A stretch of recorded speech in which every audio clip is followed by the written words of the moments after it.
Sa magkakahiwalay na probinsya, ilang drug suspect ang napatay nang manlaban din umano sa mga otoridad. At narito ang report. Sir, dito na kami sir. Bitbit ang isang search warrant, sinalakay ng pinagsanib na puwersa ng PNP, CIDG at NBI ang barangay Peña Francia sa Naga City kung saan talamak umano ang bentahan ng iligal na droga.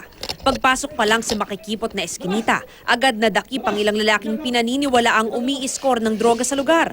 Pagpasok sa mga bahay, agad ding kinapkapan ang mga lalaking dinatnan doon. Nagtangkapang tumakas ang ilan. Pwersahan na rin sinira ng mga otoridad ang mga pintuan ng ilang target na bahay. Sa maliliit na silid na namang ito umano bumabatak ng droga ang mga parokyano. Naiwan pa ang mga drug paraphernalia sa lugar nang magpulas ng mga sospek. Sa kabuuan, 51 sachet ng shabu at sandamakmak na drug paraphernalia ang nasamsam sa operasyon. 14 naman ang naaresto. Umamin ng ilan sa kanila na sangkot nga sila sa transaksyon ng iligal na droga, habang todo tanggi naman ng iba pa. Aabot naman sa 900 milyong pisong halaga ng umano'y shabu ang nahukay ng mga otoridad sa bakuran ng isang island resort sa Claveria, Cagayan. Sa tulong ng isang tip, napasugod sa lugar ang mga otoridad.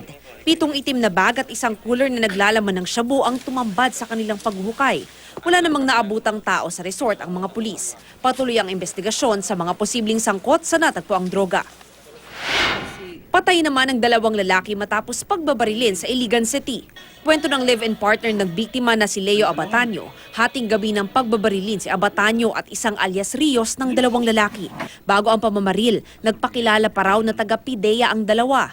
Napag-alamang ika-4 sa most wanted para sa droga si Abatanyo. Mabilis namang tumakas ang mga salarin habang patuloy ang investigasyon sa insidente.